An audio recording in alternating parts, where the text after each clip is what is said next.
class. Almost came to visit you today. I was there, but I was in a hurry. I had to do some money stuff. There's a bank where the hospital is. All right, here we go. We're going to talk about now one of the two commandments in this week's Torah portion. One of the commandments we said is the idea of Pesach Sheni, second Passover. And the other commandment is to make two trumpets. Chatzotzrot. Two trumpets. Let's look at this commandment. Here we go. You have to make two trumpets. I'm sure everybody has seen. There's a picture. See the trumpets? That's the trumpets. Huh? Not really so impressive, but that's the two trumpets. But it's really quite interesting how they're made and how they're used. So let's see.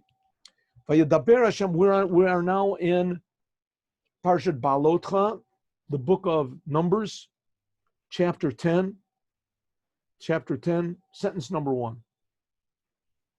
Vayedaber Hashem el Moshe lemor. God spoke to Moshe that he should say over to the Jews, Aseh lecha shtei chatzotzrot kesef. Make for yourself two trumpets of silver. Miksha ta'aseh otam, make them from one piece. V'hayu lecha lemikra aidan, they should be for you to call the congregation, get the attention of the Jews. Ulamasa et hamachanot, and to tell the Jews to travel. That's the main purpose, to gather the Jews and to make them travel. Let's look at Rashi. Sorry, Robert, it's Yud what? Yud Aleph. Oh, so you back, okay, on Yud Aleph. Okay. Chapter Yud, chapter 10, sentence Aleph. Aleph, Beis, Gimel, Dalet, all the sentences that come. Yes. Okay, here we go. Aseh lecha, God said to Moshe, make for yourself two trumpets. Rashi, Aseh lecha sheyu tokeim lefanecha kamelech, they would be sounded before you like a king. I don't get it. I don't know where You don't know where we are? Perek Yud Aleph. Perek Yud. Oh, Yud. Okay, I got it now. Perek 10, sentence Aleph. Okay. Good? Yeah. Okay. That's the beginning of the fifth reading. This is the 10th chapter, first sentence in the 10th chapter of the book of Numbers. Good? Someone is speaking over there. That's okay. I don't know who it is, but here, I'll just mute everybody. There we go. Everyone is muted. Okay.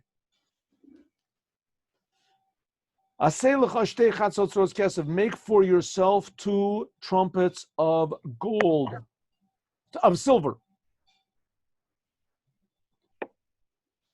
Good. Rashi. They should be blown. What does it mean? Make for yourself. We're going to see there's different interpretations. They should be sounded in front of you. Moshe was like a king. They should be sounded in front. Aseh lecha. They should be aseh lecha mishelcha. They should be yours. Moshe's personal silver was used. Aseh lecha, says Rashi, ata oseh umishtamesh b'hem v'lo acher. You make them and you use them, and no one else should use them. We're going to see later that it says that the Kohanim after Moshe also used them, the sons of Aaron. We'll see.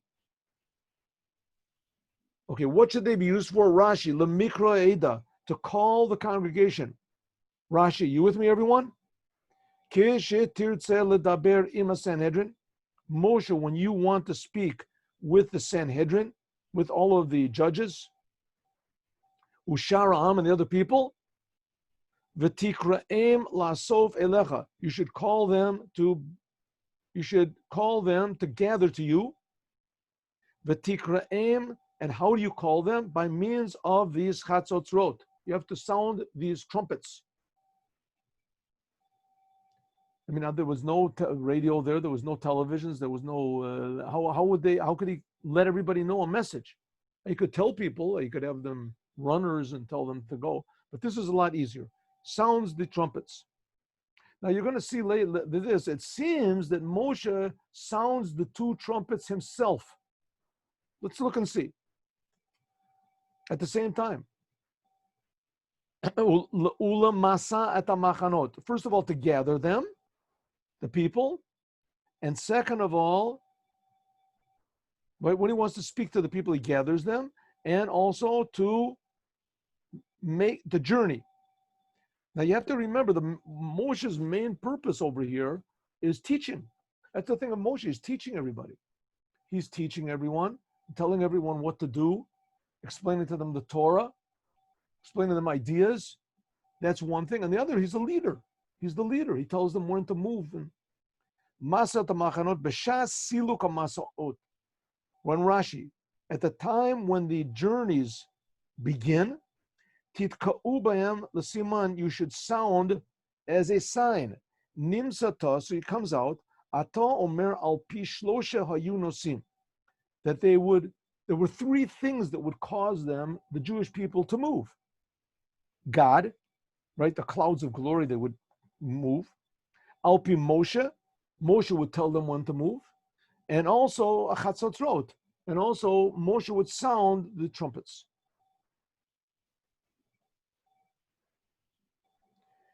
Miksha, it says you should make them, let's see what it says, miksha, they should be made from one piece. Miha'asheh, miha'eshet ta'aseh, from one piece they should be made, b'hakashet hakarnas, by hitting them with a hammer. So these two trumpets have to be made from one piece of silver. How you do that, I don't know. And with a hammer. And then afterwards, he cuts them in half. Look, you'll see.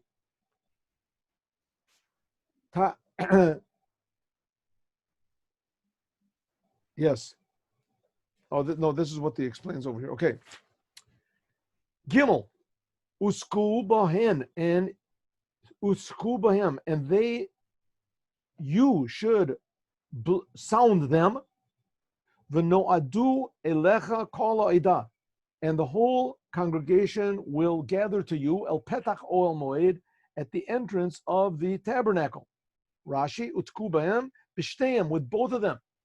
So it seems from this that Moshe sounds us to him at the same time. He puts one in one side of his mouth, the other side of his mouth, and he signs them. Who's siman lemikra eda? This is the sign of calling the congregation, like it says, v'no'adu elecha. Sentence number 4, Dalid. But if you only sound one, yitka'u, even though it says that even if one they sound, but okay, the noadu elecha, then it should be gathered. Later on, it'll say, like I said, the sons of Aaron will sound them. Noadu elecha anasiim, then all of the congregation will gather to you. Roshe Alfe Yisrael. Im ba'achat yitka'u, Rashi, hu siman lemikra nesim. If he only sounds one shofar, one of these, one trumpet, this gathers the heads of the tribes. Like it says, v'noadu alecha nesim. V'avhem ya'idatan el petach, and they should also gather at the entrance of the Oel Moed. How does it know where to gather? Because they learn from a Gezerah Shavah, when you blow the shofars, is a sign that everyone should gather to the entrance of the tabernacle. That's where everybody. Okay, uskatem trua, when you sound a trua, v'nasu'u machanot hachonim kedma. Okay, what is this trua? Let's look at Rashi. Hey. Uskatem Turua, this is the sign of the traveling of the camps. Tekiya, Turua, Tekiya. A Tekiya is toot, and a Turua, toot, toot, toot, toot, toot, toot, toot, toot, toot, toot, toot, toot, toot, and a Tekiya, toot. That's the sign that all of the camps should move. Keinu nidrash b'seif b'sifrei. Min ha mikra. This is what is learned in the midrash, which is called Sifri. It's a midrash on Bamidbar and Devorim, from the pasuk, the extra pasuks. Okay. Uskatem trua shenis vav, sentence vav. Uskatem trua shenis, when you sound a second teruah, v'nasua machanot atchonim teimana. I'm sorry, I left something out.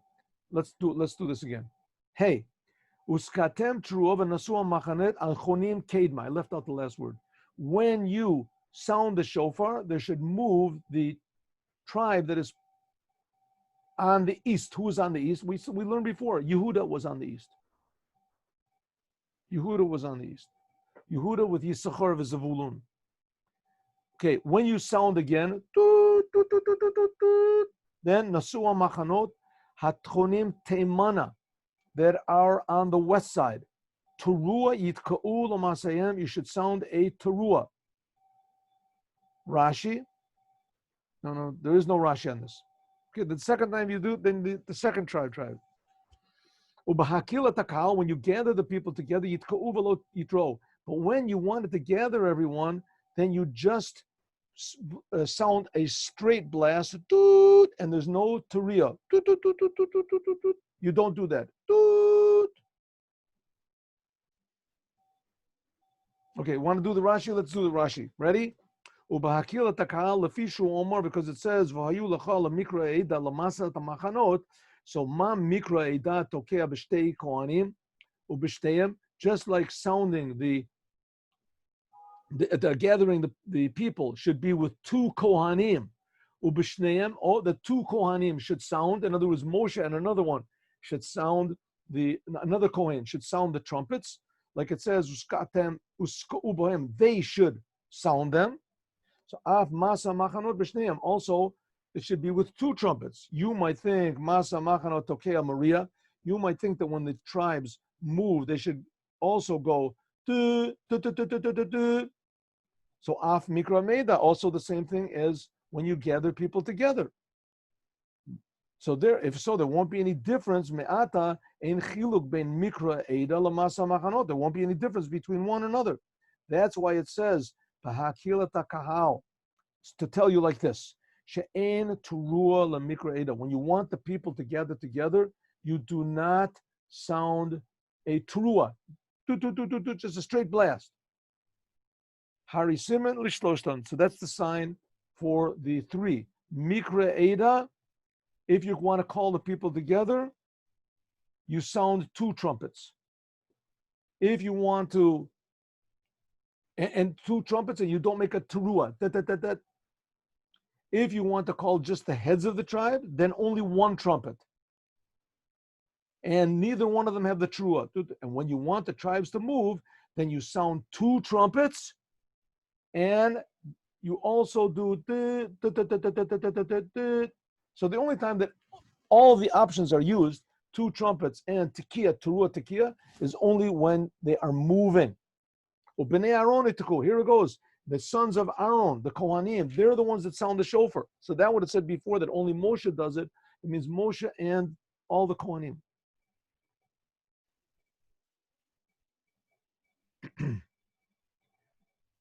Let's do the next pasuk. Tet.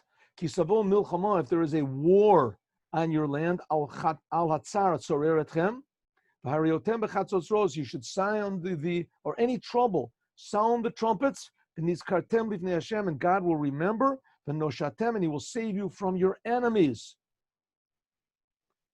So when there's bad times, sound the shofar. Next sentence. And when there is a happy day of a moadechem and the holidays, and the beginnings of the months, you should sound these trumpets every time you make a sacrifice, so that God will remember you. I am God, your God. Rashi, this is talking about the communal offerings that they make. The daily offering, for instance, the tamid. And then in the end it says, Ani Hashem Elokeichem, I am God, your God. From here we learn how you sound the shofar on Rosh Hashanah. Okay, now it's interesting because on Rosh Hashanah, in the temple, they would sound the trumpets on Rosh Hashanah in the temple. But outside, of course, we know there was no trumpets. How are you supposed to sound the shofar on Rosh Hashanah? Interestingly enough, in Rosh Hashanah, there is nowhere that it says that you have to sound the shofar. It just says Yom Teruah Yelachem. So maybe just sound trumpets. So here you learn how to sound Malchiot with Zichronot and Shofrot. Like it says, Uskatem, that's the Shofrot. The Zikaron, as a remembrance. Look, the pasuk. Uskatem, let's go back to the sentence again. Uskatem b'chatzotrot. Right? That's what it says in this sentence 10. Yud. Sound the skatem, that's the shofrot. Lezikaron, here it says in the end, lezikaron, that is the zichronos. And it says, Ani Hashem Elokeichem, that's malchios. Okay, I mean, just very shortly, what this means. If you read in the Gemara in Rosh Hashanah, so it says the main time that you're blowing the sounding the shofar is really in the Musaf prayer. It's really in the Musaf prayer. In the course of time, they made it that the main sounding of the shofar is afterwards. Is before the Musaf prayer. But the ideal way is sounding the shofar. We also sound the shofar in the Musaf prayer. But in the Musaf prayer of Rosh Hashanah, unlike any of the other prayers of the whole entire year, there are 9 blessings. 3 in the beginning, 3 in the end, like all the other time, even though the wording is a little bit different. But then in the middle, there are 3 blessings. And each one of these blessings brings 10 sentences. 4 sentences from the Torah, 3 sentences from the Ketuvim, 3 sentences from the prophets, and 10 sentences. One proves that God is a king. That's called Malchiot. One proves that God listens to the shofar. Sentences from the Torah. If God writes in the Torah, that's a proof. He must do it. He listens to the shofar. And 10, that God remembers us. So to speak, Hashem is so infinitely, potentially distant from the world. So he doesn't have to pay anything. So he remembers us. So that's the idea of where do we learn that there have to be these 3 types of prayers in the Musaf prayer of Rosh Hashanah? Right? Rosh Hashanah is the most important day of the year. Every holiday is the most important holiday of the year. But Rosh Hashanah is no exception. Most important holiday of the year, the day that Adam was created, first man was created, started to serve God. The whole idea of serving God. And it was done in 3 ways. And that's what it says, making God a king through the shofar, and that God will remember us. A king so far away and so high, that God will remember us. And this is learned from this sentence we just said. That's the